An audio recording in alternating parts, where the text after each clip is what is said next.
Even with a price increase, the Galaxy S24 Ultra proves its worth as one of the best phones, setting new records for a flagship phone in key areas such as battery life, screen brightness, and processing performance. Add to that the slew of helpful Galaxy AI features packaged with the phone, and it's a powerhouse that will actually save you on time. Pre-orders for the Samsung Galaxy S24 Ultra are available right now with its general release date set for January 31. The $1,299 starting cost of the phone comes with 256GB of storage, while upgrading to the 512GB or 1TB models will cost $1,419 and $1,659 respectively. That's certainly not cheap, though it's not the most Samsung has ever charged for a non-folding phone. Remember, the Galaxy S20 Ultra launched at whopping $1,399 4 years ago. Still, that's probably little comfort to someone in the year, and now trying to justify paying $100 more for the Galaxy S24 Ultra over the iPhone 15 Pro Max. Samsung Galaxy S24 pre-order deals take some of the sting out of the Ultra's price, with Samsung offering an upgrade to the next tier of storages at no extra cost. You can also get credit from the Samsung by trading in your current device for a lower price on the S24 Ultra. Look quick and you might not notice the design changes Samsung made to the Galaxy S24 Ultra. Most notably, the new model ditches its predecessor's armor aluminum frame for a titanium one, which bolsters durability and in this case leads to a lighter package as well. On paper, the Galaxy S24 Ultra's 8.22-ounce weight doesn't seem like a tremendous difference over the S23 Ultra's 8.25-ounce weight, but the phone just feels less dense this time. Another change pertains to the end of an era for the series, its curved screen. I am on the fence about this change because the curved screen of past Ultras gave the phone this sleek looking aesthetic. Instead, the S24 Ultra adopts a flat display that hugs the edge of the titanium frame. Samsung's reasoning for this change pertains to the S Pen. The flatter panel makes it less likely for the stylus to fall over the edge. But then again, I end up using a case with my older curvier Galaxy S Ultra that prevents this such thing from happening. The last and subtle change involves 42% slimmer bezels according to Samsung's math. I only see it with the bottom portion at the display, since the rest of the bezels appear very similar to the Galaxy S23 Ultra. One of the disappointments that will probably go under the radar is how there is no significant change to the S Pen. I was really hoping for Samsung to add something new to the fold here, seeing that the S Pen is one of the features that makes the Ultra distinctively different from everything else. Overall, I don't love or hate the design, but at least there are far more color options to choose from versus other phones, like the titanium violet version of my review unit. On top of that, there are several cases at launch that sprinkle more utility to the phone, like the preview window of the S-View wallet case. Over the years, I have been less concerned about the resolution of a flagship's display, mainly because today's QHD Plus resolution is more than adequate. That's exactly what the Galaxy S24 Ultra is packing, a 6.8-inch QHD Plus dynamic AMOLED 2X display that is rich in detail, offers outstanding viewing angles and vibrant colors that makes YouTube trailers like Furiosa jump out at me as I watch it. But of course, all that wouldn't mean much if the new doesn't beat its predecessor in the brightness department. Samsung's no different with the Galaxy S24 Ultra, which the company claims to have a rated brightness of 2600 nits. I am never one to believe the hype because these ratings often don't reflect their true-to-life behavior, which is why I place more emphasis on our actual testing. This is where it gets interesting because the Galaxy S23 Ultra reached a peak brightness output of 1225 nits. In our display benchmark testing, it's an improvement to 1353 nits with the Galaxy S24 Ultra in our testing when displaying HDR content. That's fantastic, and I didn't have any issue watching YouTube clips or playing my mobile games outside with direct sunlight beating down on me. Samsung kept the S24 Ultra's display refresh rate to 1 to 120 Hz, which is what I expect from a flagship today. Still, Samsung missed an opportunity to increase that refresh rate to perhaps 144 Hz to further differentiate itself.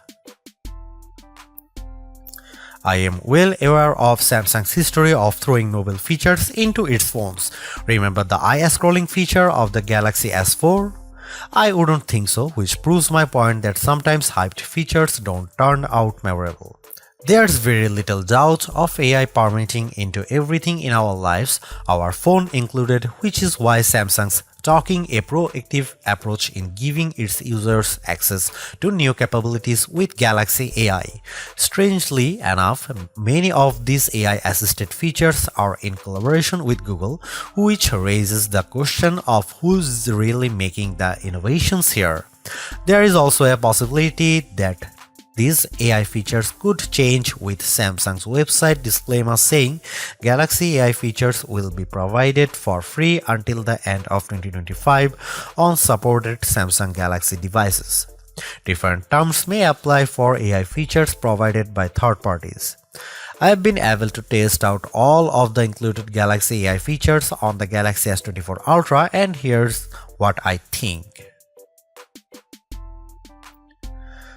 Circle to search. Much like everyone, I find it annoying having to switch between Chrome and say Instagram when I am trying to look up a type of cat from one of many cat Instagram accounts I follow.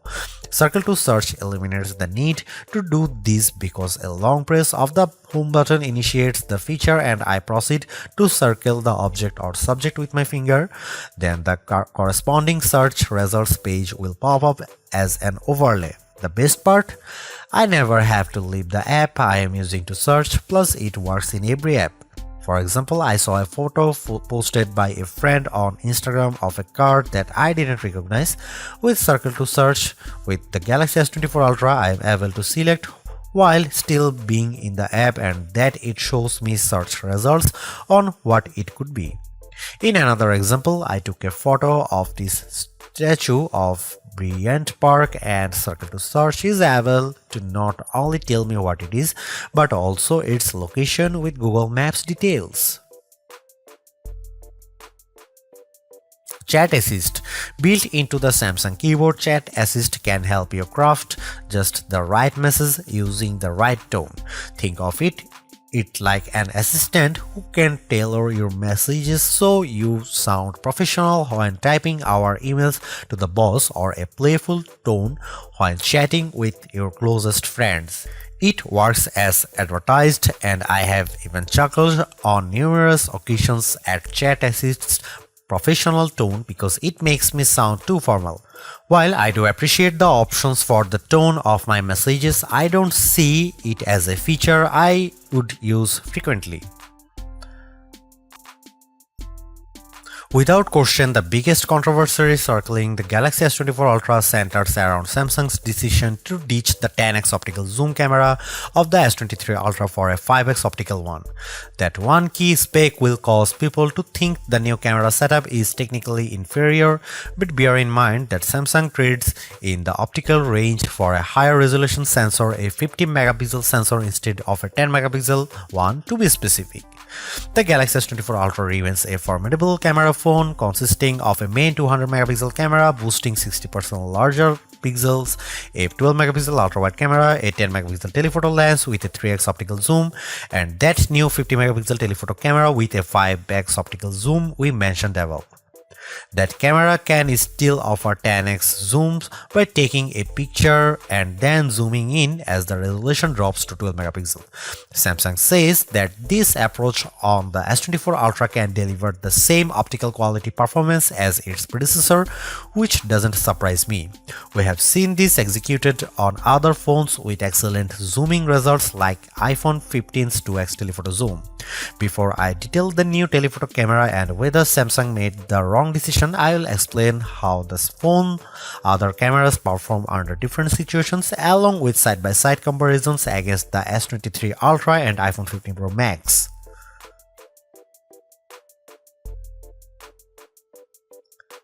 Starting with the main camera, I can't see much change over the S23 Ultra. Details are plentiful, colors are vivid, and the S24 Ultra's HDR performance does nicely to even out the highlights and shadows.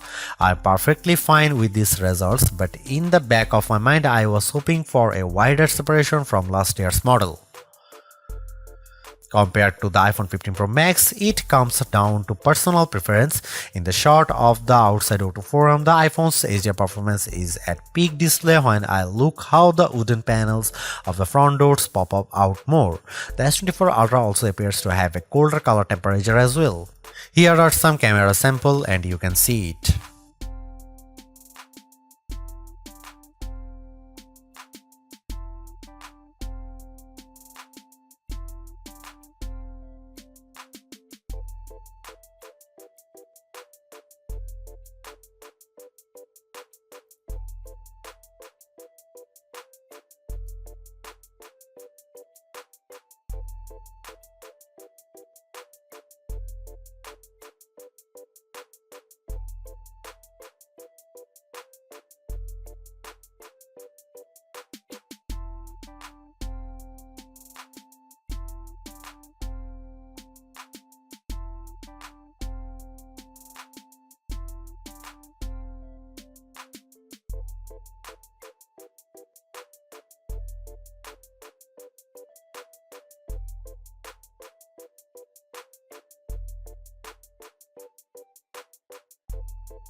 There is a lot to say about how Samsung's approach to artificial intelligence with the Galaxy S24 Ultra. From my experience, the Galaxy AI capabilities are fairly intuitive to use and save me a lot of time, exactly what AI is supposed to do for us. Features such as circle to search, generative edit, instant slow-mo, and note assist all feel polished, while others such as live translate could benefit from more machine learning. Regardless, the Galaxy S24 Ultra proves that AI is here for the long haul. Yet I am a little disappointed that the Galaxy S24 Ultra camera performance doesn't have the same dramatic improvement I have seen from past updates. Samsung's choice to drop the 10x optical camera for a 5x one is the most glaring and controversial change, a downgrade I hope doesn't happen ever again. But despite this, the S24 Ultra has marked improvements to its processing power and battery life, two key areas I look at with any phone. The Galaxy S24 Ultra is not just a better, it sets the benchmark for all other phone releases in 2024. Knowing that the increase in price to $1,299 does complicate matters a bit, given that I feel the majority of its AI features are practical, combined with its performance and battery gains, it's still worth getting the Galaxy S24 Ultra if you are in the market for a super phone or upgrading from a handset that's a few years older. Thanks for watching, see you in the next one.